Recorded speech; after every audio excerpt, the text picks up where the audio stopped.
have scored 100. So that's not just with the city of Detroit, but that's with all of us working together. So it brings me great pleasure to be able to participate in this event and raise the flag today on behalf of the mayor, on behalf of your city council. We have Councilman Benson here. In the city of Detroit, we all embrace and support equal rights, equality for all, especially our LGBTQ plus community and all of their allies as well. Also, standing to my right, everyone knows her. She's in uniform, and when I work with the police department, I got a chance to work very closely with your own LGBTQ liaison for DPD, Corporal Danny Woods. Can we all give Danny Woods a round of applause? I love Danny. Danny had the opportunity while we were working together. We have changed our policies within our police department to make sure that it's in writing and that all of our DPD officers receive specialized training when it comes to the nuances of LGBTQ+. Corporal Woods has been around the state of Michigan and also around the country because she's such an instrumental trainer when it comes to that, as far as training in other places as well. So for me, we don't just talk the walk in the city of Detroit. We don't just talk the talk, but rather we walk the walk. And I thank you all so much. And at this point, I would like to bring before you Councilman Scott Benson. Let's welcome Councilman Benson. Thank you, Deputy Mayor Bedison. Hey, good morning, everybody. We got to do better than that. We got the Pride Progress flag today. First time we're raising it here in the city of Detroit at KMAC, and the first time we're getting back together after 2 years of COVID. Good morning, everybody. That's much better. My name is Scott Benson, Detroit City Councilman from the 3rd District, and it is an honor and a privilege to be here today. And I'm just glad so many people decided to come be with us on this beautiful sunny day. You could have been any place else, but you said, I want to be here today to recognize our Pride Progress flag raising and its LGBTQ plus appreciation welcoming month. And so we're really happy to be here this month and happy to welcome everybody to the city of Detroit. And as Deputy Mayor said, in 2014, the city of Detroit acknowledged itself and dedicated itself to being a welcoming city. And a welcoming city means so much to so many different people, but what it means to me and the residents of Detroit is that everyone is welcome, no matter your race, sexual orientation, gender. It's about bringing everyone together and being a city where everybody can raise a family, they can worship, they can work and be comfortable and be prepared to be here. And we're prepared to welcome you, and we're really happy and excited to be here today. And once again, it is our first time raising the Pride Progress flag in the city of Detroit. And so it's really excited to be here today. In 2 years. And I stand corrected again, since the pandemic. If I'm not mistaken, it's also the first time we're going to raise the actual Pride Progress flag at the city of Detroit. The Pride flag has been raised, but the Pride Progress flag, the first time today. Very excited to hear and do this today. Thank you. And if I'm not mistaken, we now have the state of Michigan, the Civil Rights Department, up next with a presentation. Good morning, everyone. Greetings from the Michigan Department of Civil Rights. It is my honor to be here representing the Governor's Office. I am Kimberly Woolridge. I am the Deputy Executive Director of Michigan Department of Civil Rights. And it is my distinct honor to speak with you today on behalf of Governor Whitmer and Lieutenant Governor Garland Gilchrist in commemoration of Pride Month and at the raising of the Pride Progress flag today.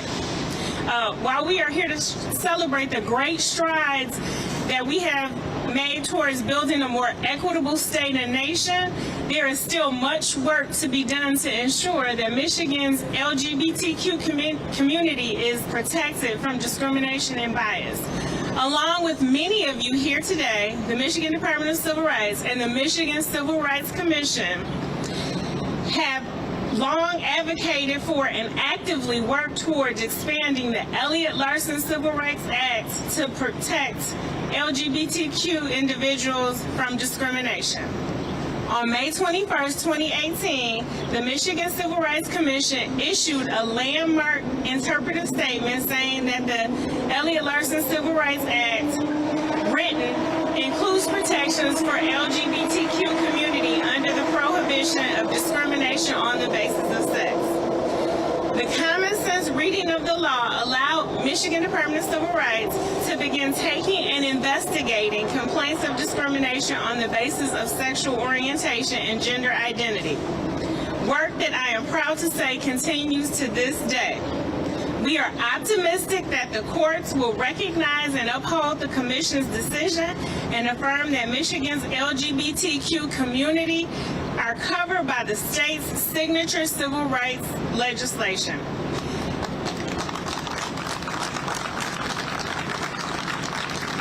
I have a proclamation from Governor Whitmer and Lieutenant Governor Garland Gilchrist.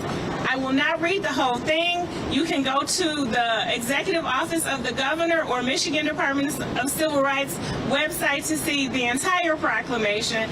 But I will read four paragraphs that I think are very important. On behalf of the people of Michigan, Gretchen Whitmer, Governor of Michigan, and Garland Gilchrist II, Lieutenant Governor of Michigan, do hereby proclaim June 2022 as Pride Month. Whereas Michigan is home to an estimated 373,000 residents who identify as lesbian, gay, bisexual, transgender, and queer LGBTQ+, and whereas Michigan's LGBTQ+ residents contribute to the fabric of our society, hold positions across sectors of our economy, and live in every corner of our state, and whereas I, Governor Gretchen Whitmer, call on the legislature in my very first State of the State address to pass legislation to expand the state's Elliott Larson Civil Rights Act to include protections from discrimination based on sexual orientation and gender identity in employment, education, housing, and real estate, as well as use of public accommodations and public services. I have signed Executive Directive 2019-09 to expand the same protections for LGBTQ+ state employees, issued a statement in support of the Supreme Court's historic ruling on LGBTQ+ protections, which denied that the 1964 Civil Rights Act protects gays, lesbians, transgenders, and individuals from discrimination based on sex. And now herefore, Governor Gretchen Whitmer, Governor of Michigan, and Garland Gilchrist II, Lieutenant Governor of Michigan, do hereby proclaim June 2022 as Pride Month and encourage everyone to stand against discrimination and reject violence towards LGBTQ+ individuals, to promote self-affirmation, dignity, and equity, and to continue to work towards building a community that promotes diversity, liberty, and justice for all. I present this to Deputy Mayor Todd Bettison.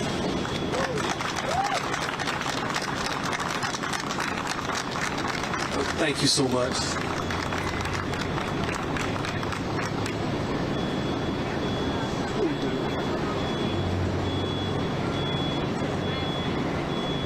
At this point, for a few remarks, I would be remiss if I didn't bring up Corporal Danny Woods.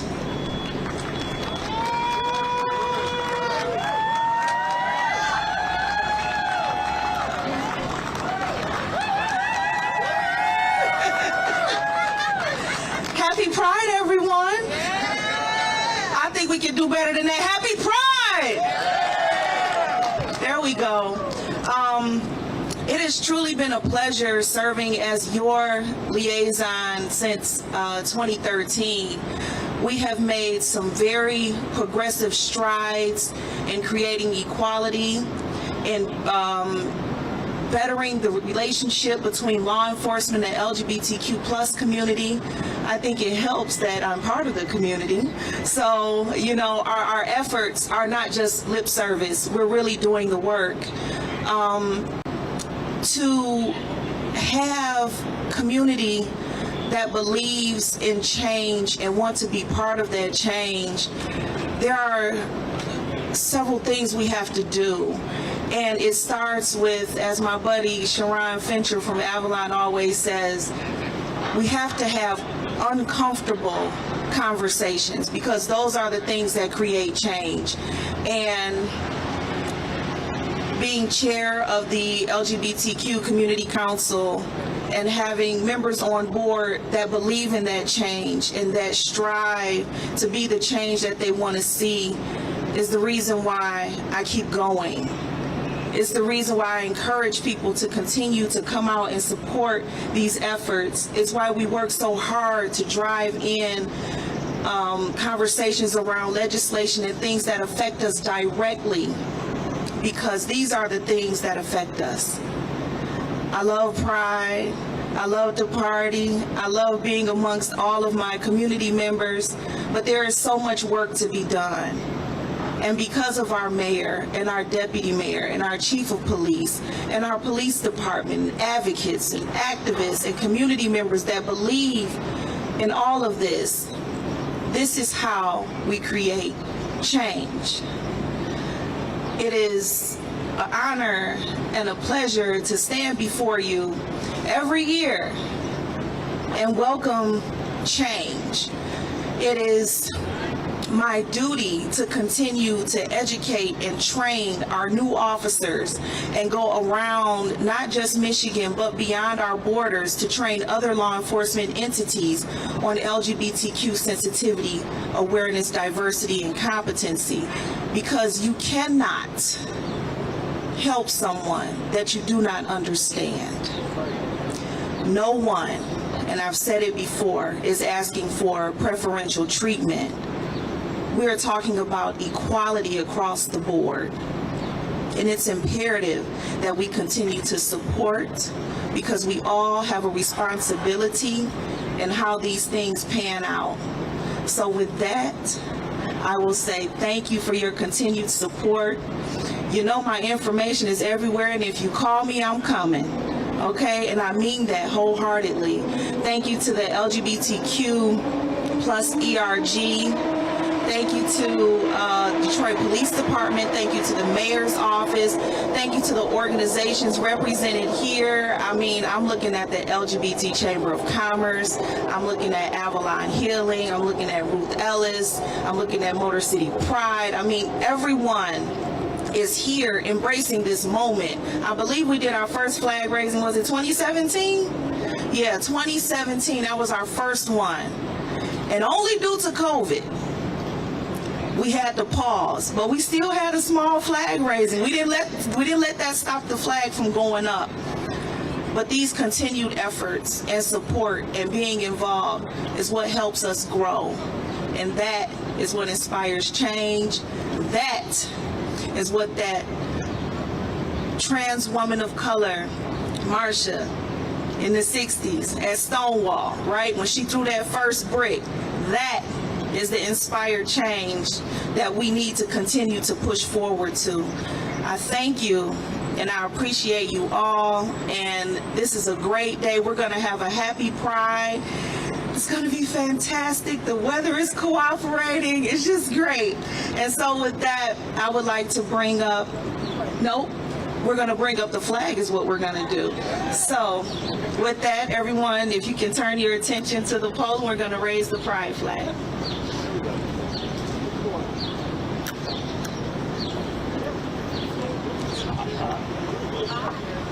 Good? Me too, and I'm not even moving.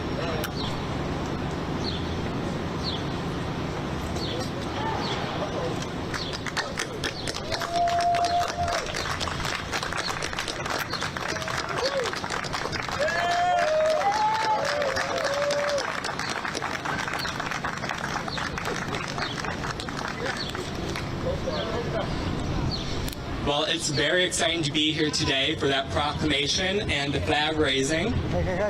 Thank you all for coming. My name is Kevin Bain. I'm the Associate Debt Manager of the City of Detroit, and I'm the chair of the new LGBTQ+ Employee Resource Group. So I want to share why today is so important to me, because until very recently, my story was pretty cliche for a queer person growing up in the Midwest. I was born in Dearborn.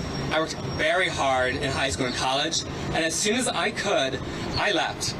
I went to New York, then San Francisco, and DC, and Boston. Places and cities where it was much easier to be my authentic self. And I had no intention of ever coming back.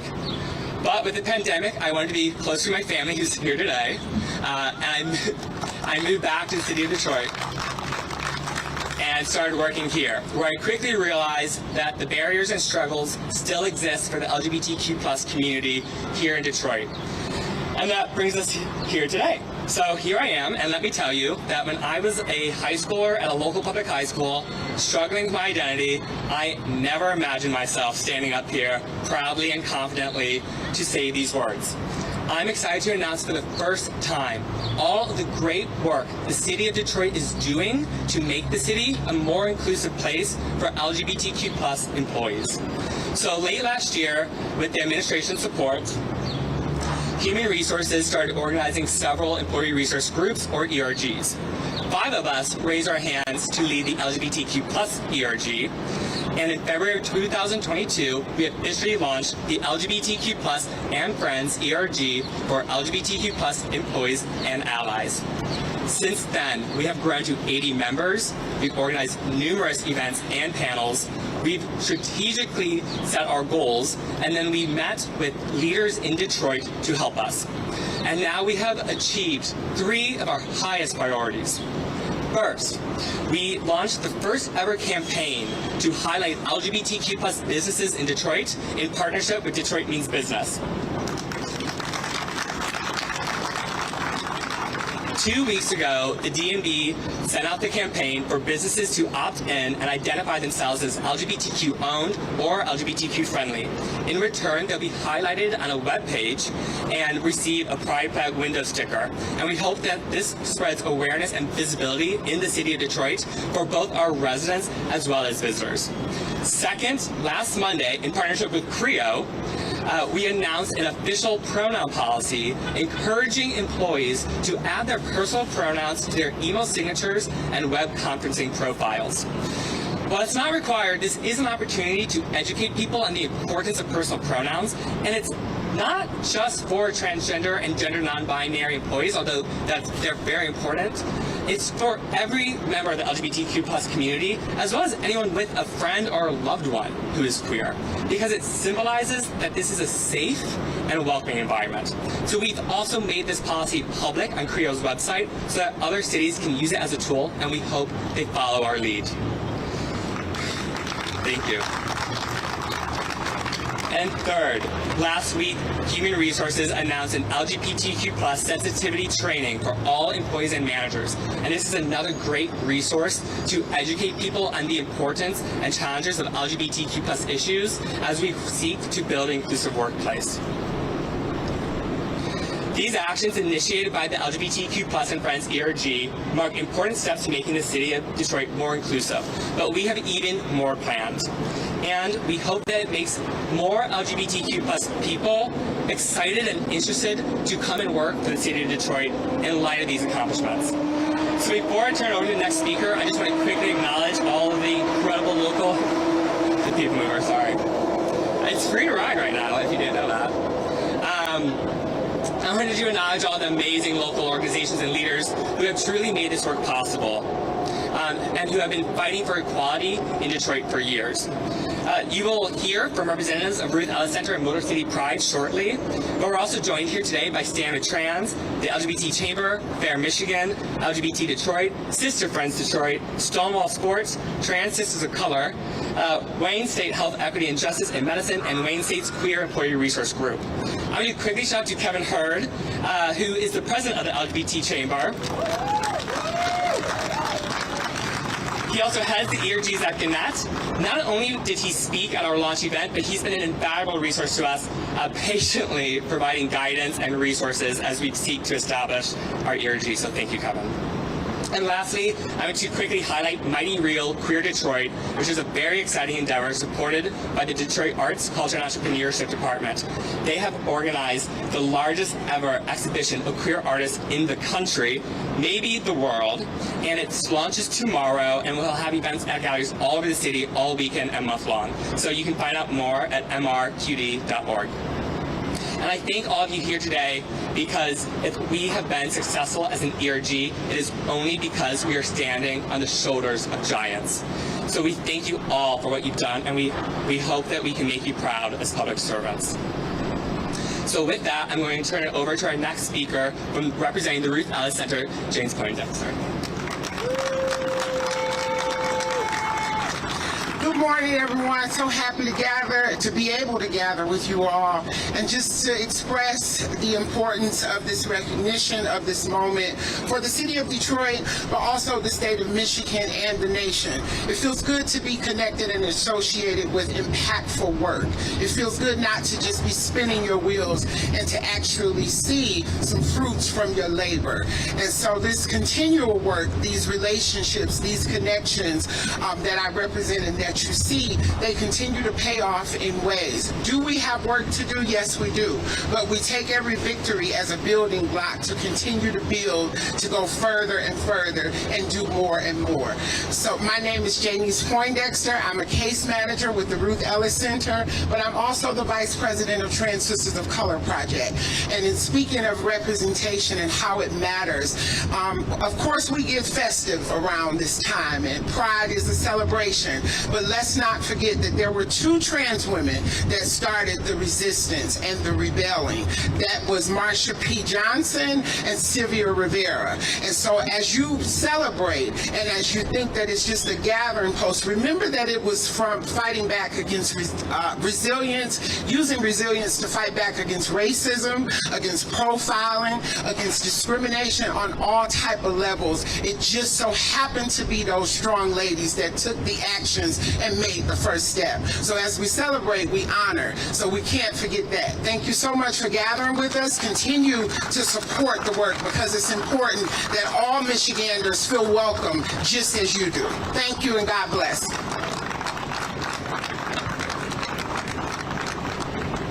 Good morning, I'm Dave White, the chairperson for Motor City Pride, and as all the speakers said, it's great that we have the support and the recognition here in the city, and it really helps to illustrate our motto with Motor City Pride as being that Detroit is a safe place for people to live, to work, and to raise their families, and we demonstrate that each year with this ceremony. It's nice that we're able to have a public ceremony. The last 2 years we did a small ceremony with Officer Woods or Woods, as we wanted to do the tradition of raising the flag during the times of being safe during COVID. But it's great to be back here in person to be doing this. We hope you'll come back to the festival. That's going to be June 11th and 12th right across the street in Hart Plaza. And probably most importantly with the festival this year, we are going to be paying tribute to the first Pride March that took place here in Detroit 50 years ago. We're going to have a Grand Marshal who was at that march. We're very excited about that. That's going to be Sunday, June 12th, coming down Griswold right there. So it's a great time to come out and show your support for the community, to help us work and advocate for full rights and protections for all Michigan citizens. That Sunday, June 12th, and we step off at noon. Thank you very much, and thank you also for everyone speaking today. Thank you, Dave. And we really can't thank Dave and his partner enough for all that they've done over the many, many years in Detroit organizing the Motor City Pride Parade. So Paul's didn't even get close to that. So we gotta at least get one more. So before we depart, this is the kickoff of the Pride Month, so I'd be remiss to not mention a couple more events that are coming up. So again, tomorrow launches Mighty Real Queer Detroit, the largest ever queer arts exhibition, and they will be having key events all weekend. June 9th, the Health Department sponsoring a pull-up community project day in Palmer Park from 3 to 7 p.m. Also June 9th, the LGBT Chambers having their annual Colors Gala. On June 11th through 12th, Motor City Pride, as Dave just said. On June 17th, the LGBT Council has organized a Chosen Family Reunion Pride Picnic in Palmer Park beginning at 3 p.m. On June 21st, the ERG is sponsoring a panel on LGBTQ plus legislation and policies with Attorney General Dana Nessel and 2 state senators. And finally, on June 26th, the LGBT Council has organized the annual Pride Ride at 4 p.m. So I just want to leave off that what we have accomplished in the past few months of the City of Detroit launching the first official LGBTQ plus and Friends ERG is really nothing short of incredible. But we do have even more to come. We believe the work continues, and until every single person can come to work and feels encouraged to come to work and as their authentic selves without hesitation, we will continue asking for change. So happy Pride Month, everyone, and thank you so much for coming. Thank you, Deputy Mayor, Councilmember Scott Benson, Deputy Executive Director Kimberly Woolridge, Corporal Danny Woods, James Poindexter, and Dave White.